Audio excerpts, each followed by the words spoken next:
Welcome to the inaugural ISA fly tying seminar with Tom Loo.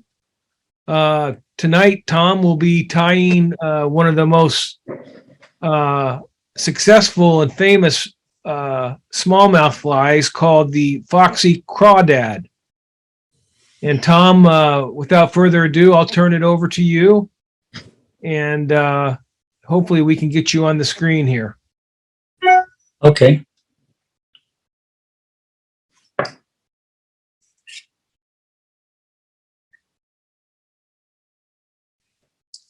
So the mic's on me?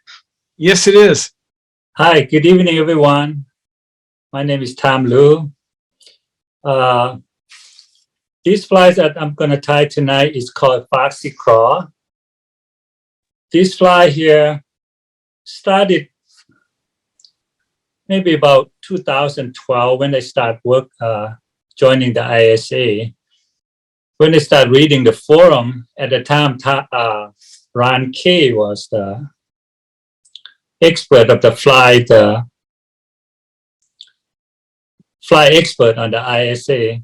And a lot of his report mentioned that he caught a lot of fish with the whistle, the meat whistle, John Bob meat whistle. So I started tying that fly, and then I started experimenting with some of the stuff that he mentioned. And then I found that, hey, some of the things that the meat whistle is doing is good, but then there's some improvement in there. So I start modify some of the material and adding some of the stuff. And then eventually it became this fly called Foxy Craw. And the first time when I took it out to the fox, and it surprised me because I did not have much confidence in it. But then it caught me like a huge fish. So after that, about August of 2012, there was a smallmouth fishing tournament called, at the time it was called what? River Bassin? Yeah, River Bassin. Thank you, Bart. Mm-hmm. Yes, River Bassin. And I was the only fly guy that joined and participated in that tournament. There were like 19 participants, actually 20 including me. And 19 of them were all fishermen. And I was the only one that, with a fly rod. Mm-hmm. And somehow that day and that year, the Fox River was like a real low. It was like a low condition. So the fish was like real spooky. And somehow with these flies alone, I was able to get like 3 big fish on that day. And as a result, I won that tournament. Out of 20 participants, only fly guys fishing, and that fly and this fly here, somehow that magic in this fly is like won me that tournament that day. So I don't know, there's some magic in this little fly. I think it's probably combinations of the size, the color, and the movement of the materials.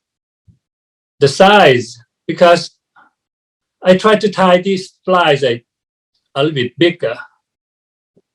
Somehow it doesn't work as well as this. And if I tie a little bit smaller, it doesn't work as well also. I mean, especially fooling like big fish. And over the years, I have caught so many big fish. I don't know how many 20 inches that I pull out the Fox River. Just, using these flies. So if anybody have any questions like to ask, How long is it? I mean, how many inches is it? This measure about 2.5 inches from head to tail. 2.5 to 2.75.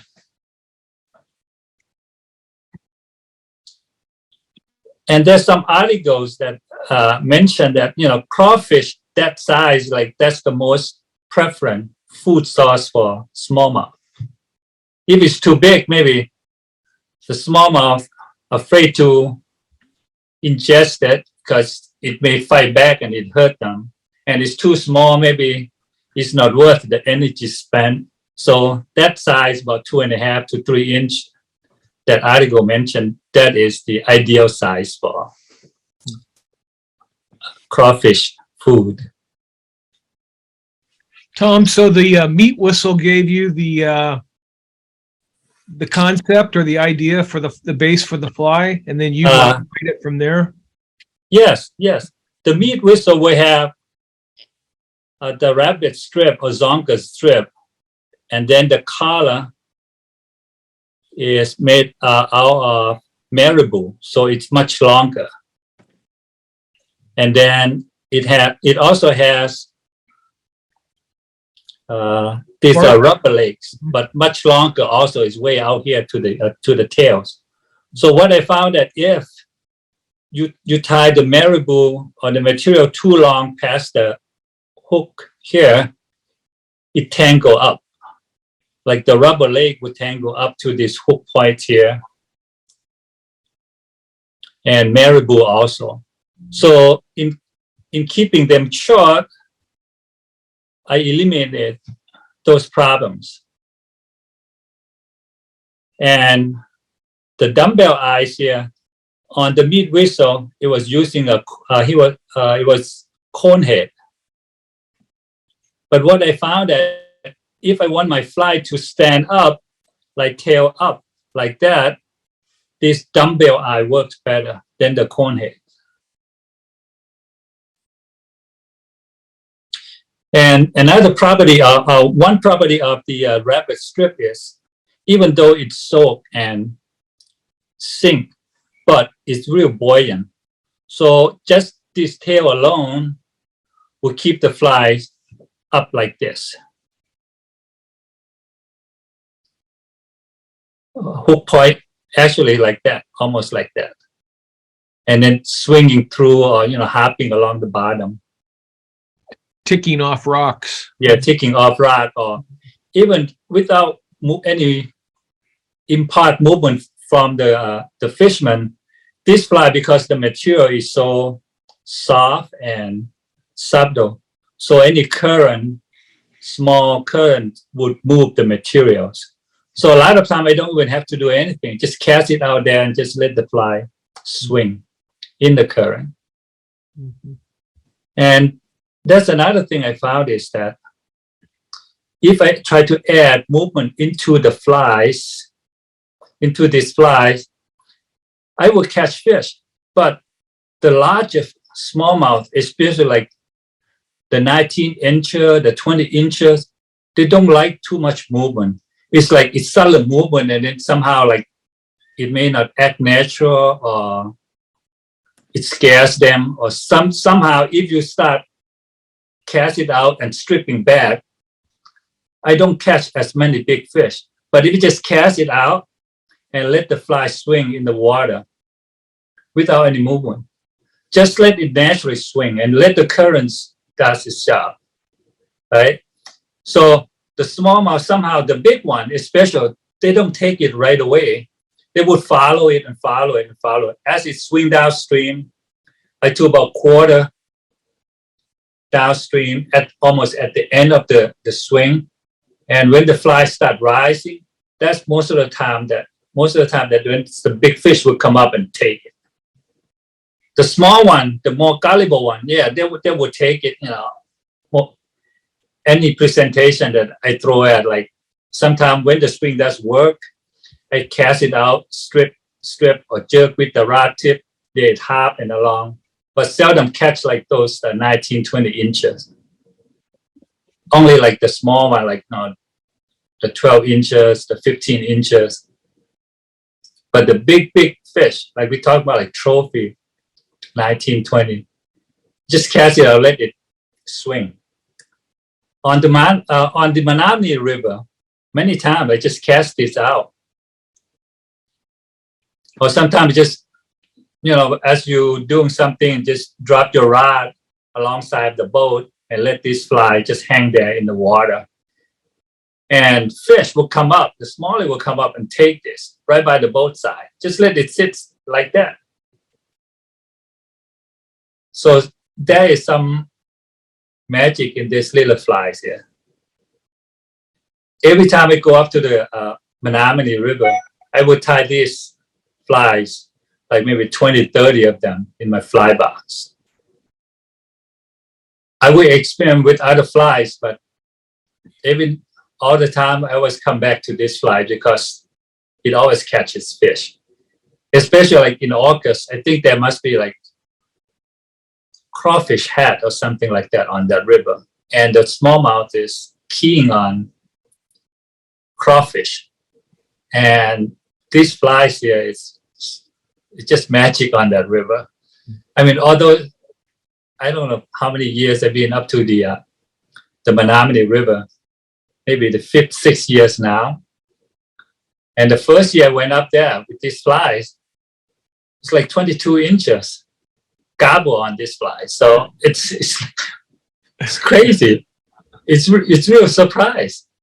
And this fly, you can fish so many different ways. Like in a boat, you can swing it, or you can slap and drag. This is new technique that I've been doing. This is like as you're dripping down the river,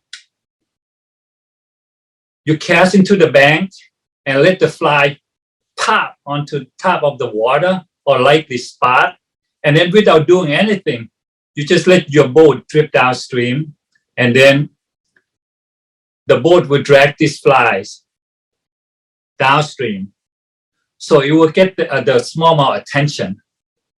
So many times it's just slap and then they come up and grab it, or slap and let the fly sink a little bit to the water column and they just drag it along, and then they will chase it.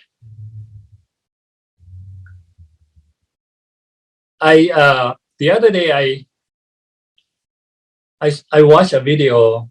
Somebody was talking about the sound of flies slapping water is making that kilohertz noise that pop in the water and attract fish. So slapping the flies on the water, get them attention. It's a reactionary bite, right? Or yeah, it's more of a reactionary bite, right? Mm-hmm. You can cast it and strip it in. You can cast it, let it swing. And when I swing the fly on the Menominee River, I normally control the depth and the speed by mending the line to form a shape. This is the fly line, and I would form my more like a U-shaped line or a V-shaped line coming back to me. So a V shape, if it's like this, then it would like rise shallow. But when it's real deep, like a V shape like this, then the fly would swim and fish deeper in the water column. So by controlling the loop, the belly of the fly line, you're able to fish from inches of water down to 6 feet of water with a 9 feet leader. You usually use a floating line, Tom? I usually use floating line and 9 feet leaders, yes. And I tie this fly by using a non-slip mono loop knot tied to the tippet.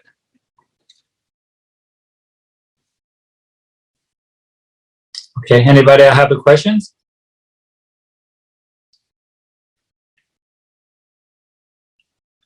I just have one. Okay, go ahead. So you were saying when you're looking for big, I mean, you were just talking about in the boat, but I guess if you're standing in the water and you're casting, and you were saying when you're going for big fish, they're usually catching at the end of the run as it's starting to swing away from the current.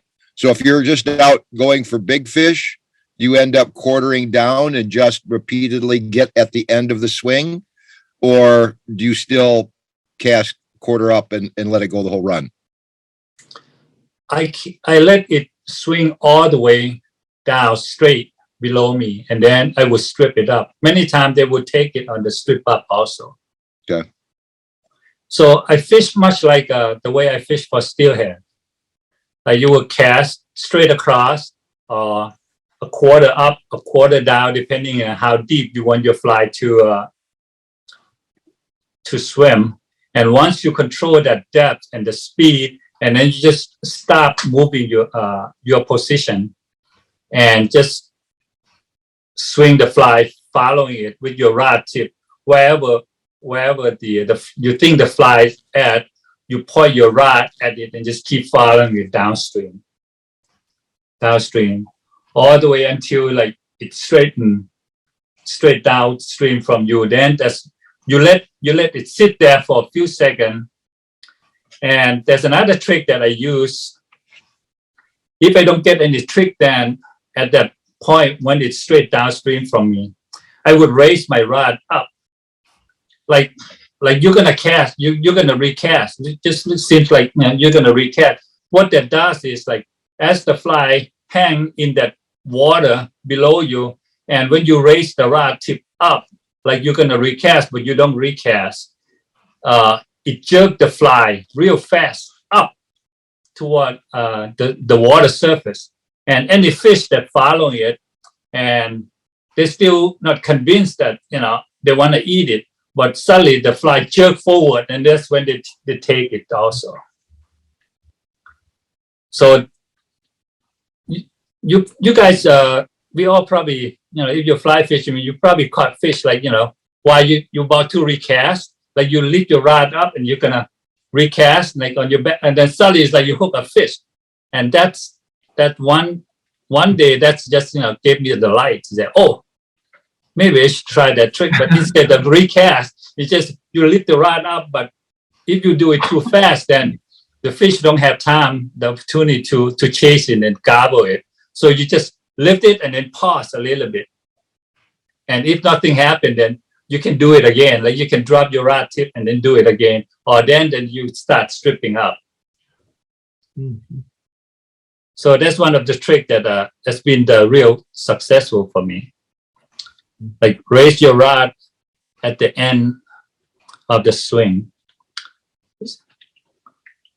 like you're gonna recast, but you don't cast. Lift it and let it back down. Right? Yeah, or lift it and just pause it right there. Okay. Or lift it and then let it back drop, and you can lift it again, because sometimes if the first time they don't take it, it may be the second time.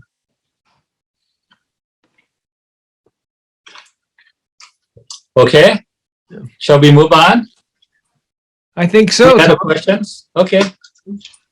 All right, without any further introduction, I'm going to start tying this fly. The hook that I'm using is a Kamikaze jig 60-degree hook, size 2. This is like 100 hook package. Like using one season, I may go through maybe about 30, 40 of these flies. So when I tie them like in the production mode. So as I tying this, and then I will give you some trick on, and I have how to tie them like quicker in the production mode. All right. So I'm going to put the hook on the vise. Everybody see that okay? The thread that I'm using is UTC 140 fluorescent orange.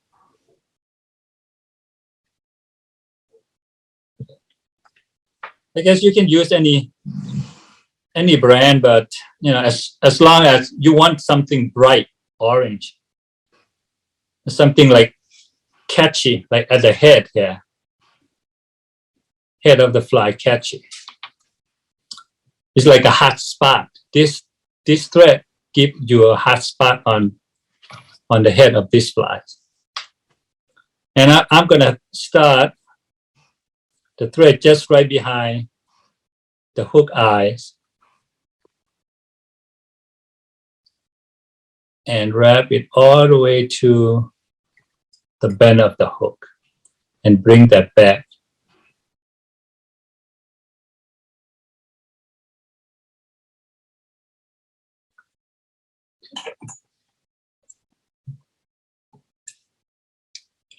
You see this portion here? You're not going to cover it, like tiny, this portion, like right behind the eye to the bend here. Leave that exposed because that's going to be your hot spot.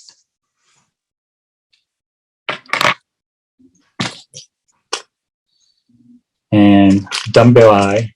These are brass eyes. These eyes are saltwater guys like to use for crab pattern. I ordered this like from on eBay. It looks something like this. Everybody see it? Mm-hmm. Get tiny like that.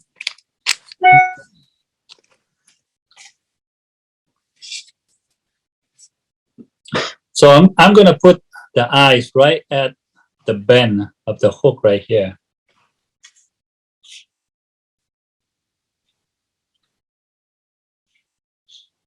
Using like an X-wrap technique. I always double check, see it. Yeah.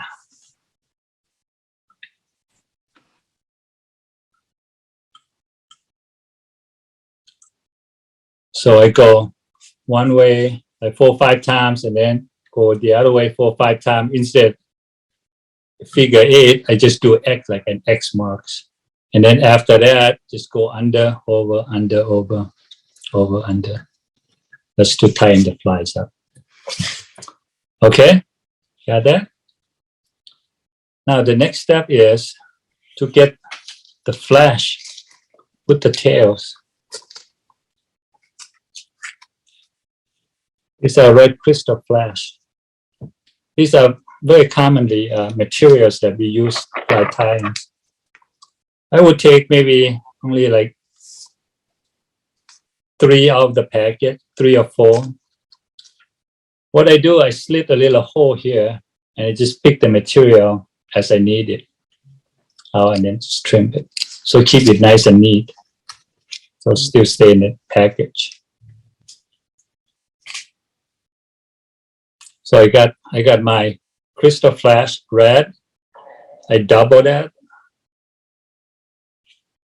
and cut into half. Now I got a bunch of it, like 4 now, I got 8. So I'm going to put this, starting a loop on the thread like that, or my material like that, and string it.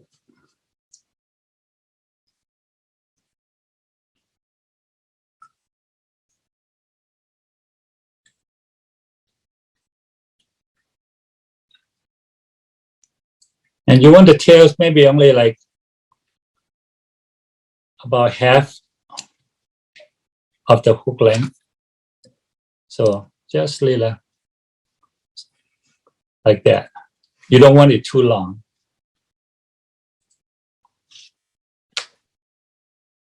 That's for the tail. And as for the underbody, here. Same thing, I'm going to use crystal flash, about 4 strands of that. And then also again, I'm going to form a loop, double this around my thread.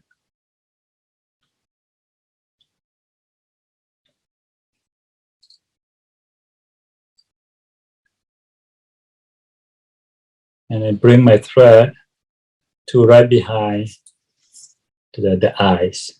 Now, if you have a roll device and you have this bobbin holder, that comes in handy for the next step. You just twist the material, or you don't have to, but you can twist a little bit and just coating it, like slowly wrap it around the hook to bring it up. You don't have to completely cover all the orange thread, just leave it some exposed. So what you will have mix of red and orange underbody.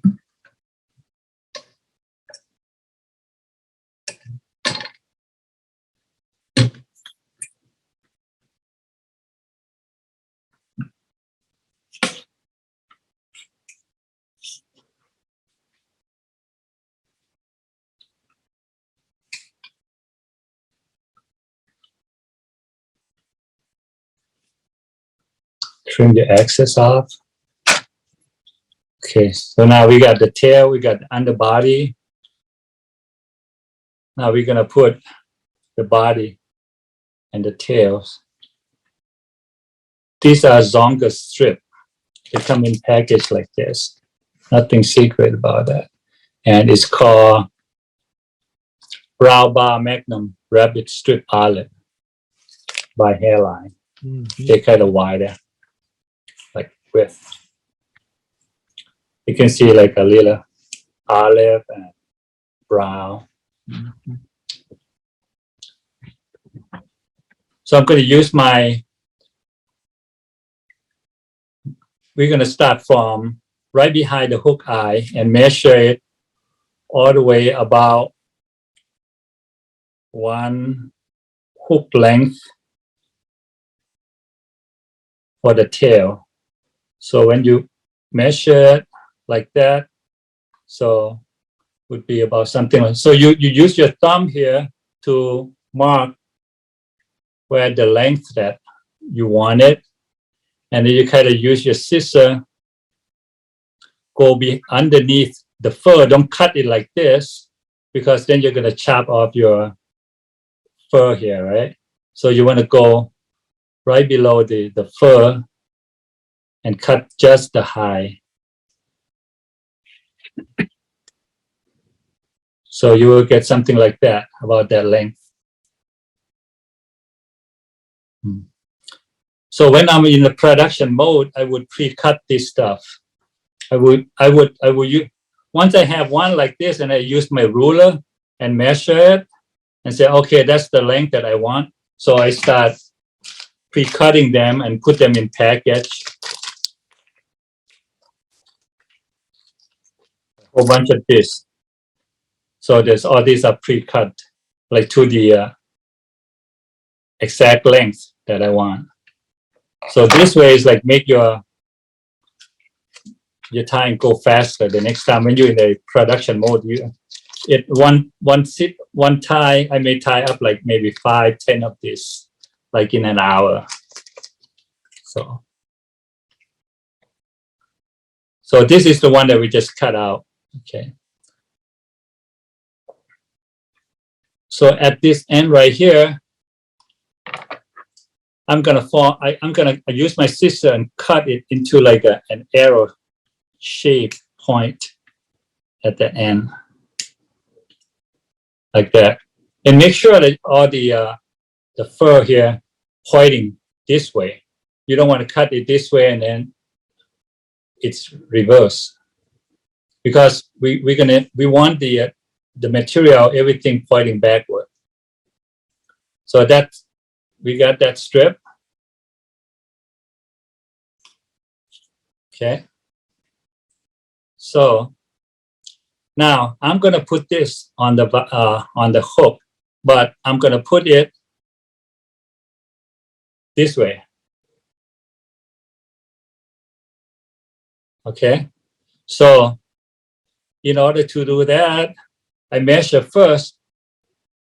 I put the strip right behind the eye and mark it until at the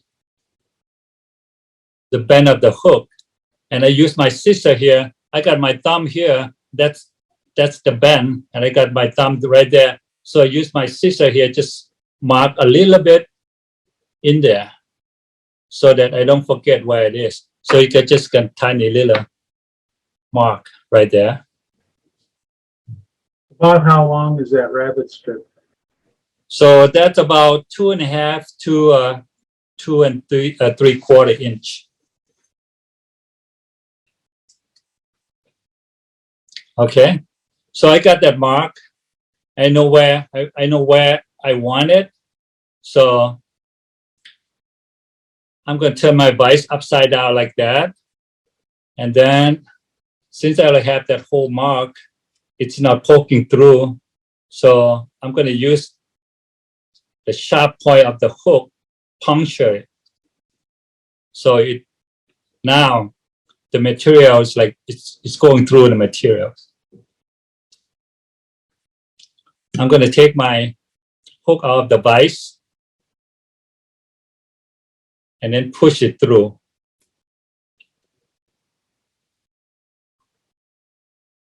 Put that back. So, and this is the way it's going to look like that. Now you got the material, now you got it sticking through the material with the hook.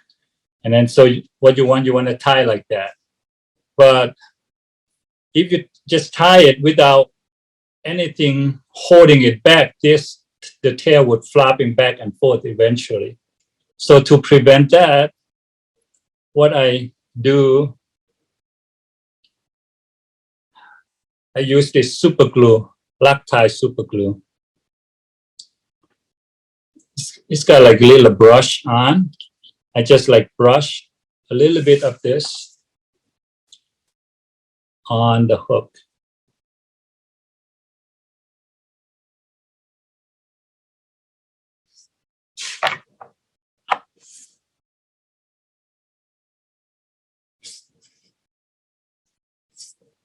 Now the super glue is going to bond the rabbit strip to the hook at the tail, and then I just start tying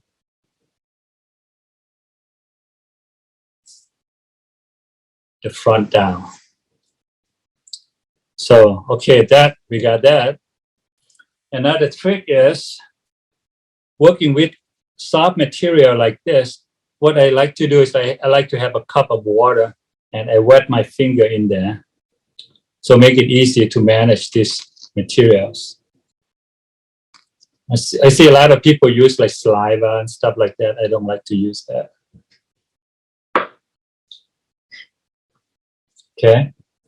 The next step, leg. These are just simple round legs. They come in like this or come in like this form right here. And this, you have to pull them apart and then they will become like individual material like that. So let's see. I'm going to use maybe 2 strands of this. So you can trim out like 2 orange. These are hot orange rubber legs. So I'm going to use one leg first. One piece first. I double it and trim it.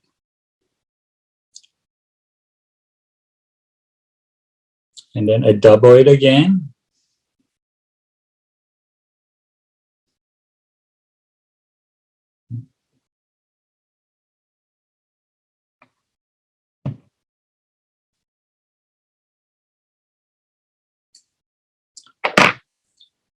Remember, you don't want it to be too long.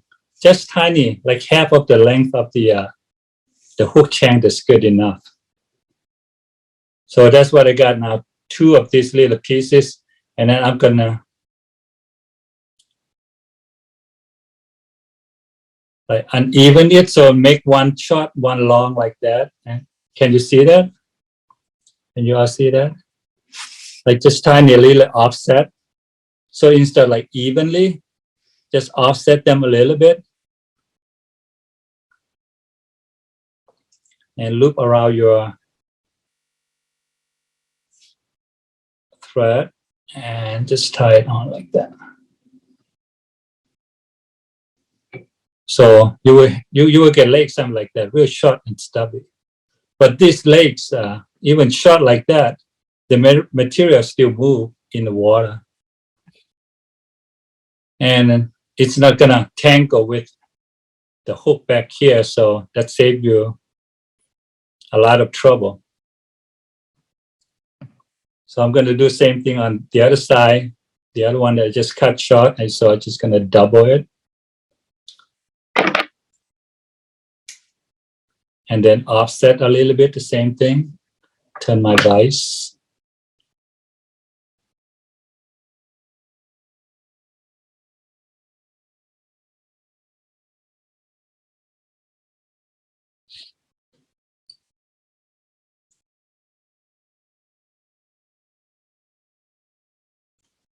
So what we end up is like 4 legs on one side, each side of the flies.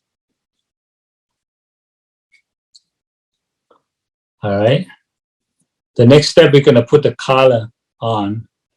But before we do that, let's see, there's another little trick that I use.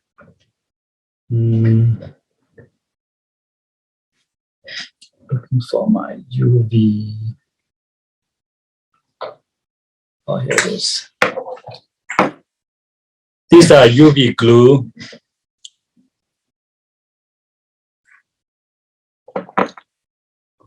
What I normally do is adapt this glue at the base of the tail back here, right where the hook poke down, and then I cure it with the UV light, so stiffen just little tiny little portion of the tail, so that the tail don't end up like wrapping around the hook also.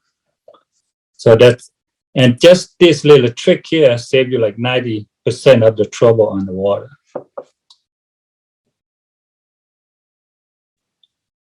So I drop like generous amount of this UV dab right there.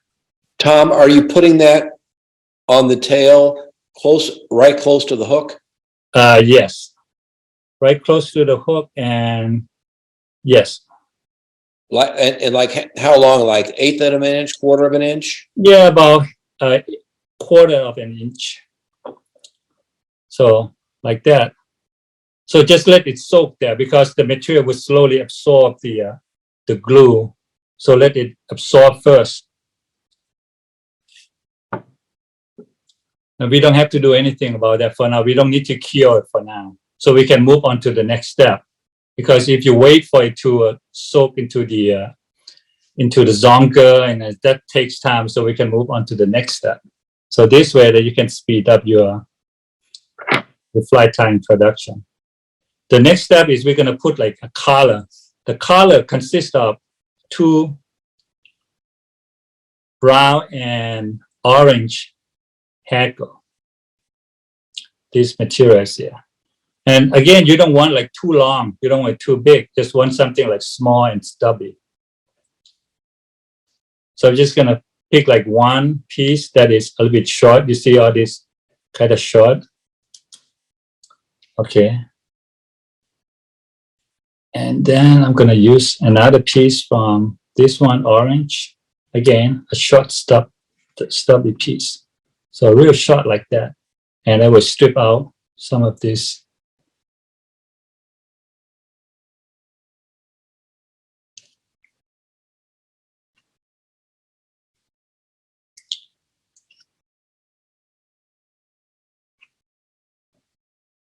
Okay. And then you make them this together, form like that. It doesn't matter orange or on top or brown on top. Once we tied it, they're all gonna blend in. But you want the shiny part outside and the dull part kind of inside of the fly. And then the whole thing is like pointing backward like that.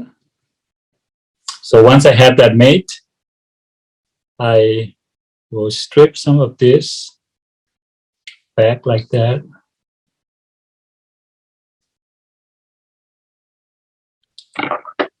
Now, at that, I just trim both of them and then form this tiny little triangle there at the end. And just put that on to the hook. Tie that at the triangle portion of that. Tom, did you tie that in at the tips or the base At of the feathers? the tip, starting Okay. from the tip.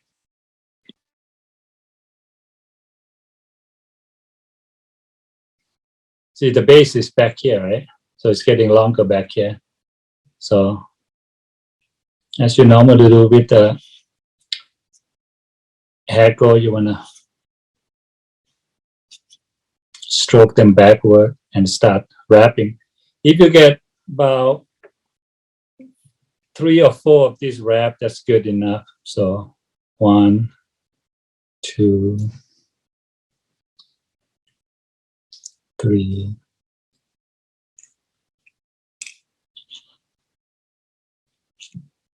4.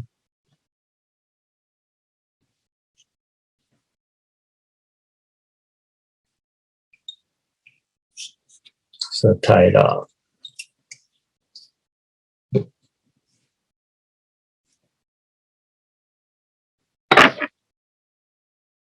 Trim the excess. Whatever still pointing kind of rope materials, you can always come back and fix it by stroke them all back like that. And they will be clean.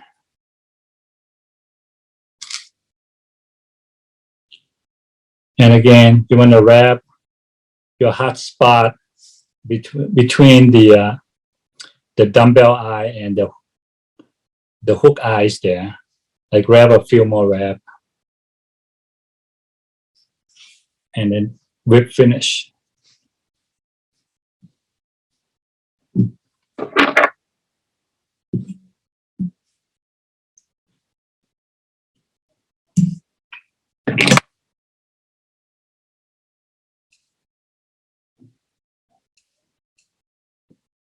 Okay. And before we finish, again, your Zebra Gap or your super glue, dab it right behind the eyes. And also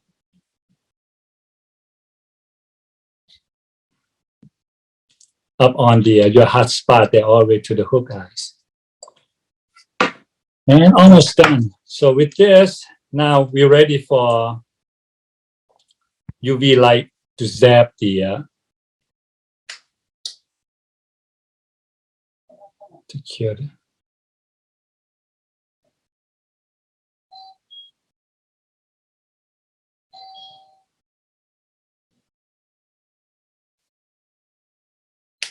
Okay, so that's done. So that's the fly right there. That's the Foxy Crawdad, or Foxy. Sometimes call it short Foxy. So, all right. Any questions?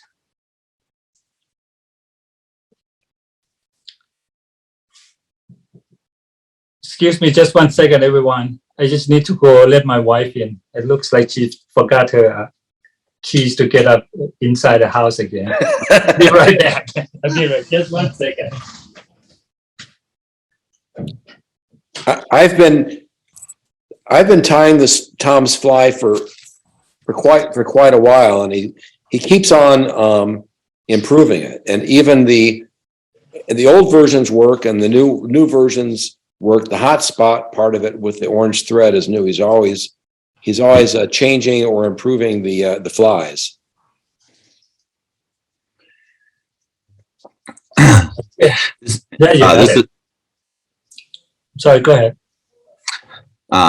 this is a fly. Tom lent me a couple of these when I was on the Menominee, and you know, it's the same materials I've tied onto hooks a whole bunch of times, but there's so many subtleties. I think it should be called the Goldie Fox because it's about not being too long, but not being too short, not being too heavy, but not being too light. There's so many things this fly does that just like are perfect, and it's a great fly. Yeah, put it in the box. Yeah, it doesn't look like much. I mean, you know, it's like any good flies. Like you look at like woolly bugger, it doesn't look like anything. It doesn't have much material in it, but it works. Same concept with this. It's like something real simple. Yeah. But like you mentioned before, Tom, you can fish it a lot of different ways, and it is a fly where I've just hung it off the side of the boat, and fish just came up and like literally took the rod out of my hand. Yeah, it happened like to me quite a few times too. This one's got a little magic to it, and I think we're all better off for you sharing it. So thank you. Yeah, you're welcome. Yeah, Tom, I got a Go ahead. question. So you tie up about 30 of these for the season. Are you losing most of them to snags, or are the fish sort of just tearing them apart? both. Both? Yeah, many of this fly probably can take maybe 15, 20 hit, 15, 20 fish. And then the material would, like the fur here would start thinning out, getting real thin out.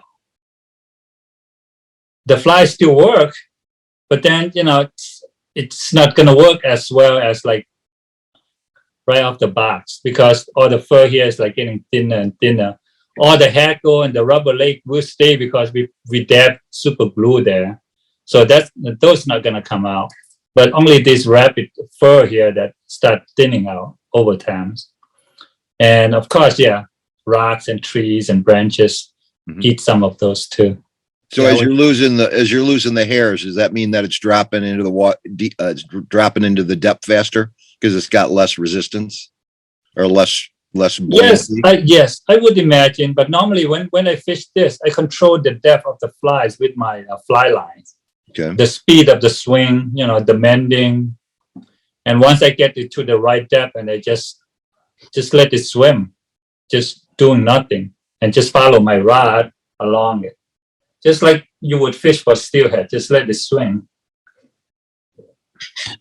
Does it really help to have the Magnum tail on there too instead of the thinner strips just for longevity and putting it through the hook?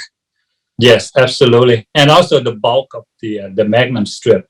Yeah. Because if you put like a thinner one, then the fly would look skinnier and will become like a smaller fly. Seems like a smaller fly, even though you got the length, but you don't have the width.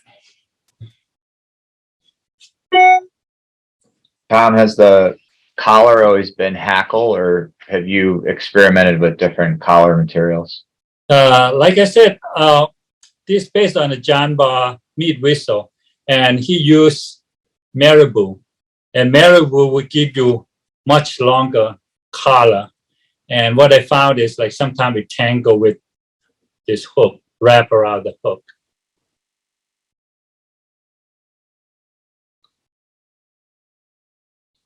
So basically, it's when you start catching fish that are 17 inches and below, you want to put on a new fly. Well, if you're searching for a trophy smallmouth, if you're standing in one spot and casting the same flies about 10 times and you're not catching anything, or you only catch a smaller one, yeah, you better change your flies. It doesn't matter what fly you use. I mean, I have sometimes the fish would like small fly like this, or sometimes they would like something larger. Like my recent fly that I've been using, these are called, let's see. You guys probably seen this on the forum. This is what I call cajola. And compared to this, look at that size. Mhm. So sometimes they prefer this, and sometimes they prefer this. Like what I found is like in midsummer, yeah, these are the flies that work real well. But early season, spring and fall, this will catch more fish and larger fish.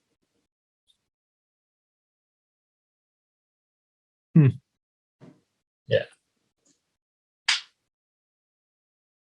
So when we tie in the meat up, what's that? the meat, when's the meat session? That's going to be like a 3-hour tie. Oh yeah, right. You mean The this fly? cajole, the cajole. Yeah. Cajola. Oh yeah, cajola. Yes, because these are articulated. Yeah. I mean, what I want to do is, after I tie these flies, the Foxy, and another fly that I use often to in tandem with this fly is the CF muddler or Crafter muddler, because I would use this as the front fly, and then about maybe 20, 30 inches behind this fly, I would tie on a Crafter muddler. So 2 fly.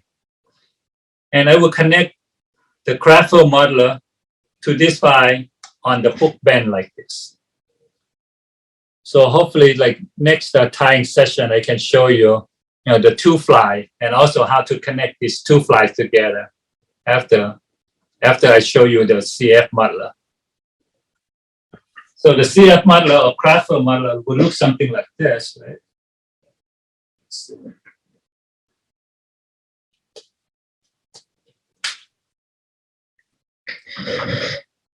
Like that. It's Crafter and then deer hair up front. And so when I tie them together or fish them together, they will swim like this. Because the Crafter muddler, the deer hair is much more buoyant than this. And because of this, the dumbbell eye, it will swim at the lower water column. And this will trail behind at a little bit higher like that. And as they come in the water swing, they will go swing like this. So one can be attractor and another one can be imitator, or, depending on how you see it. And also this, since it weighted, it will help this fly to sink into the water column, but still going to be a little bit buoyant behind like that. So a lot of time when they fish this together, 2 like this together, the fish will take this fly, and as it's fighting, and then other fish will come and take a look, and they saw this, and that's another food, so they fight for this. So now I got like 2 fish on the line. So a lot of time that's what happened.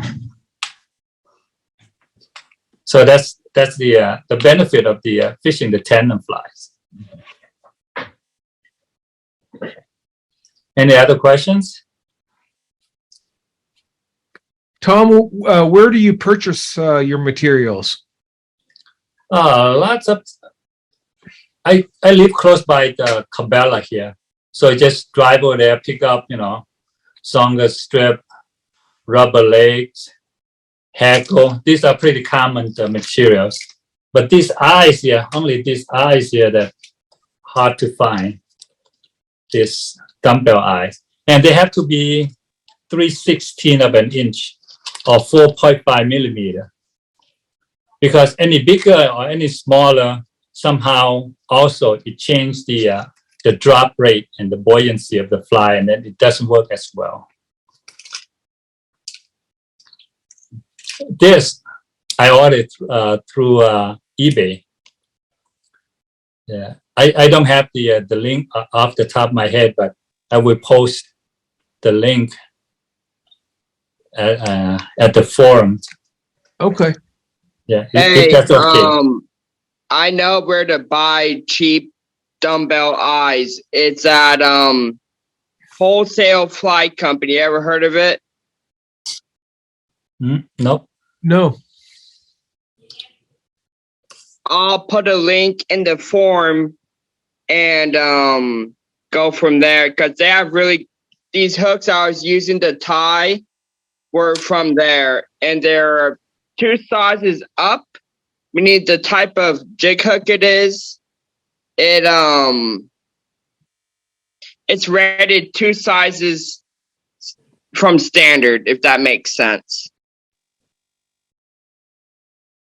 Tom, where do you purchase your hooks? I hooked. Many times they have to order directly from Kamikaze. Okay. Well, Yeah, that's Feathercraft? okay, yeah. Does Feathercraft have those or? Yeah, Feathercraft have those. Okay. Or if you can just search eBay, find it. Or if you don't find it on eBay, then go directly to the company website. You can order from them. Especially like in the bulk, like this, like 100 a hook. This is like 100. So it's, a lot of time they come in only like 25 package. So if you're gonna tie a lot of this, I recommend to use to go with the 100 hook package. Then it's make it a lot cheaper. It comes out probably about 25 to 30 cents per hook. I think. No. I think it's about 50 cents per hook if you buy it by the 100. Mm. So this pack, go ahead. Sorry. Okay, this package here probably cost me like $40 something plus shipping, so $50, something like that. So your fly kind of reminds me of my friend who lives out west. His name's Jay Nicholas. I don't know if any of you heard of him, but he's a fantastic tire. Not the editor for Fly Fisher magazine, but Tom, your fly reminds me so much of his time. They have a YouTube channel called Caddis Fly Shop. Mm-hmm. Okay, look it up sometimes. Thanks for the info. Do you know the name of his fly, Colin? He calls it a super jig, but it's basically the same thing except that he has a fur strip tail, a body made out of dubbing, a brush, and then a hackle, and then dumbbell or your choice of eyes. So it's a very similar fly. I see. Yeah, I play around with dubbing underbody before, and what I found is it add a buoyancy to the flies. That's why instead of dubbing, I use this crystal flash here. So make the fly sink a little bit faster, less buoyant. Yeah, he fishes for steelhead, so that's kind of Yeah. why. Right, yeah, I can see why, yes. But yeah, that's great. Anybody else have a questions? I'd like to discuss anything else?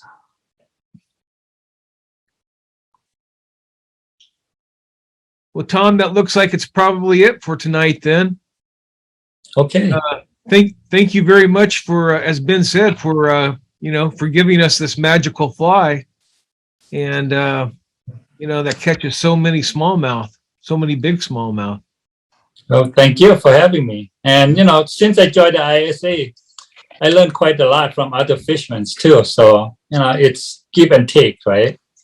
That's part of the sharing experience. I want to know if there's going to be any at the blowout I could throw tickets at. I can donate some. Nudge, nudge.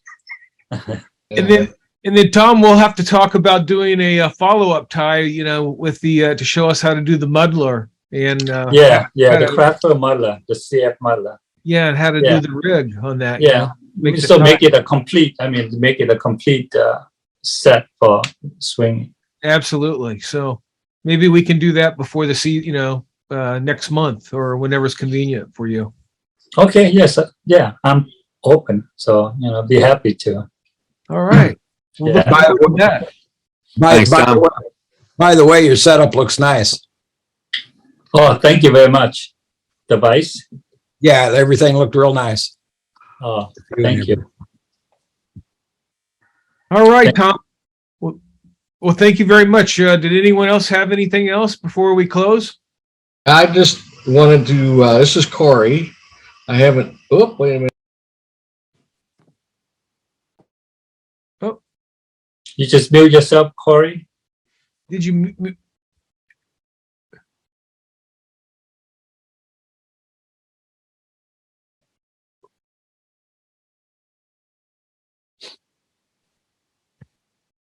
Corey is muted.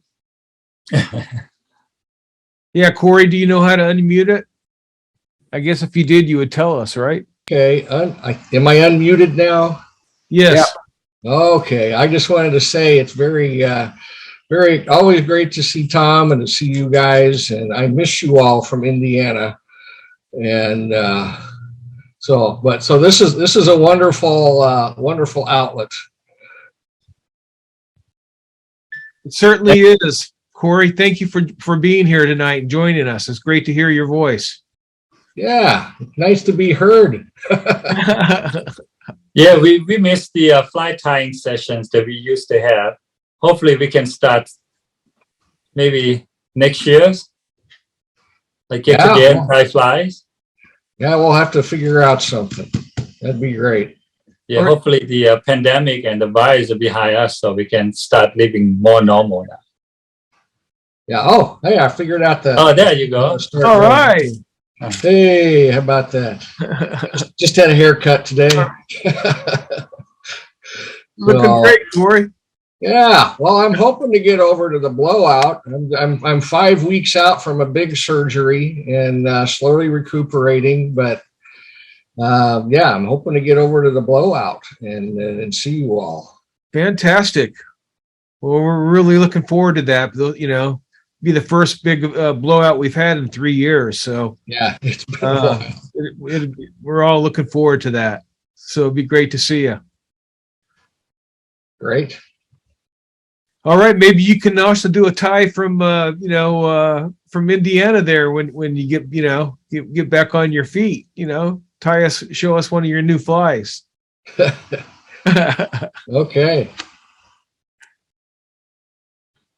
Yeah, Tom, this is Hank. I'd like to thank you for the lesson tonight.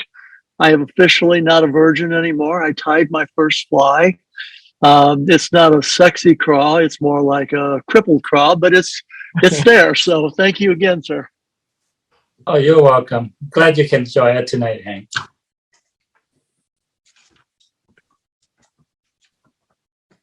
Well, if nothing else, then let's say good night. And again, everyone, thank you for having me for tonight and allow me to show you and share one of my flies. So have a good evening, everyone. Thank you very much, Tom. Okay. Thanks, Tom. See you soon. Right. Have a Good good night. night. Have a good one. Bye. Thanks, Tom. Thank you, Tom. Bye-bye. Good night. Night.